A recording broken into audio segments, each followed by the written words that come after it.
In southern China's industrial parks, a strange quiet is settling in. Once these factories buzzed with millions of workers assembling everything from iPhones to sneakers. Now many run with skeleton crews or have fallen silent, their gates locked and assembly lines gathering dust. This isn't just about business cycles. It's about people. Or rather, the lack of them. The endless river of young workers from the countryside has slowed to a trickle. The silence echoes into cramped city apartments and the quiet homes of aging parents in rural villages. For factory owners, it's a struggle for survival. For families, a painful clash between tradition and modern reality. Young people are caught between guilt, exhaustion, and the feeling of being trapped between two worlds. China's economic miracle was powered by its people, a massive youthful workforce. But that engine is sputtering, and the country is aging before it's gotten rich. The consequences are deeply personal, shaping the choices of millions. This is the new reality for China, a nation facing a demographic earthquake. For decades, China's growth was fueled by a simple formula. Young people from rural villages flocked to booming cities for factory jobs. They powered the world's manufacturing hub, sending money home to support families and lift entire regions out of poverty. The Made in China label became a global standard. This system relied on a wide base of young workers, always replenished by the next generation. The one-child policy, introduced in 1979, was a distant concern, its effects slow to appear. In the 1990s and 2000s, the focus was on growth and building. But as China developed, aspirations changed. The children of migrant workers wanted more than factory life. They sought office jobs, creative careers, and better work-life balance. The supply of young laborers began to dry up. The very success of the model planted the seeds of its decline. Now the engine that powered China for a generation is running out of steam. Few were prepared for how quickly it would happen. The world's factory is facing a reckoning. In today's Pearl River Delta factories, the average worker is now in their late 40s or 50s. Factory owners struggle to fill positions, offering higher wages and better perks. But young people aren't interested. They see factory work as a dead end, physically demanding, repetitive, and lacking freedom. It's a constant, desperate search for bodies. I spend more time on recruitment than production. Many factories operate at half capacity, unable to fulfill orders. Some have shut down entirely, defeated by the labor shortage. The pool of young workers is shrinking, thanks to the one-child policy. Competition for labor is fierce, not just from other factories, but from the booming service sector. Delivery jobs offer more autonomy, even if the pay isn't much better. China's status as the world's factory is under threat, with rising labor costs and competition from countries like Vietnam and India. The government pushes automation and robotics, but for most small factories, that's out of reach. For them, the empty assembly line is a sign that their time is running out. The shift is structural, not just generational. The world's assembly line is growing quiet. The numbers reveal the crisis.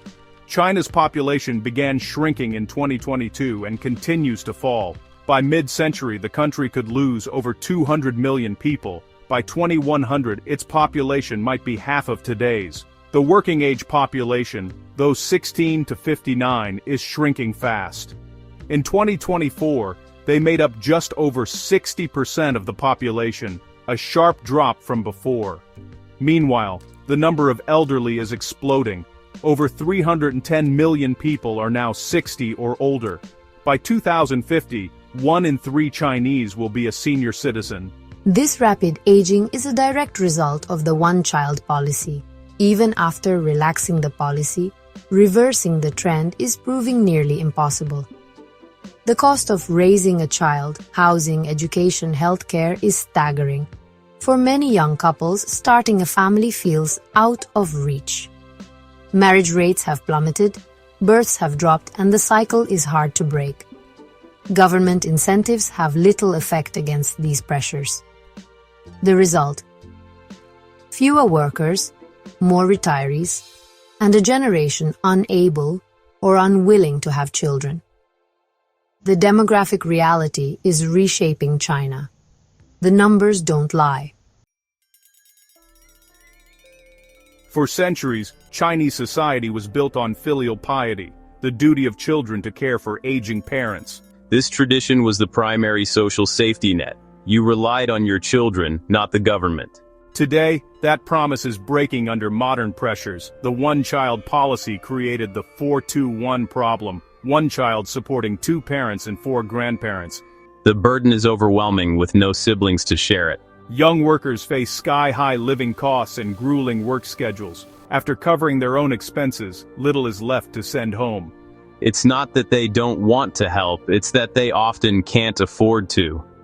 The older generation feels abandoned, confused by the new economic realities.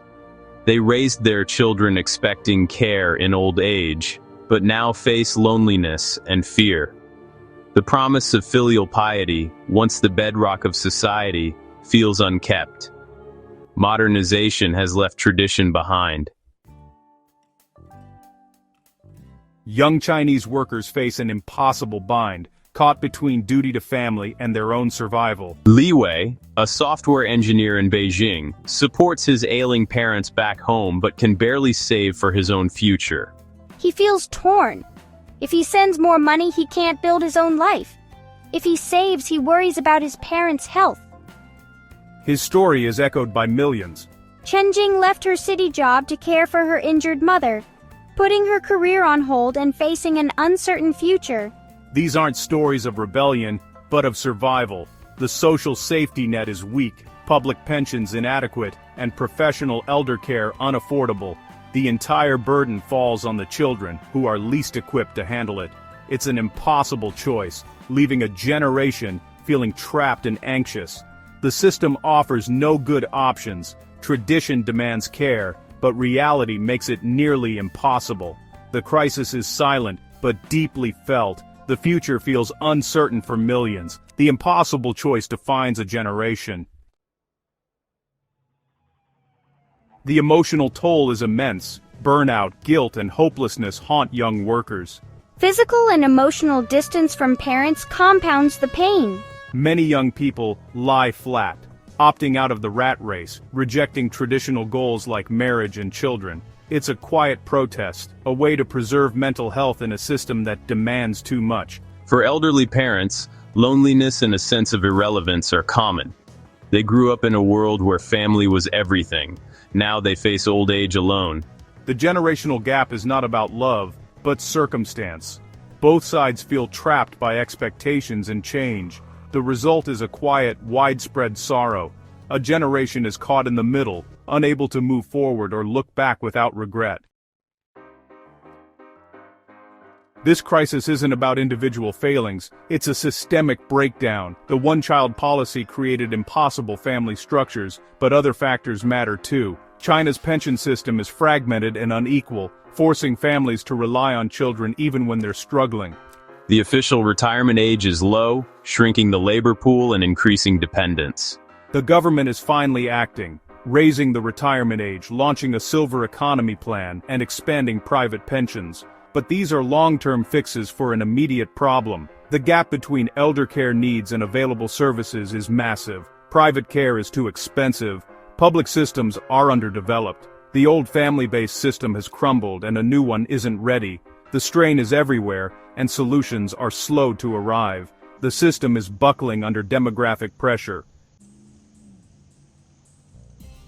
China stands at a demographic crossroads, facing tough questions and uncertain answers. The country must rethink its economy, social contract, and family structures. Can automation and new policies fill the gap left by a shrinking workforce? Will incentives convince young people to have more children? Rising labor costs and shifting production will ripple across the global economy. The most important questions are human. How to care for the old without crushing the young, and how to restore generational connection. The world is watching as China navigates this unprecedented challenge. The choices made now will define the nation for the rest of the century. The future of China and the world hangs in the balance.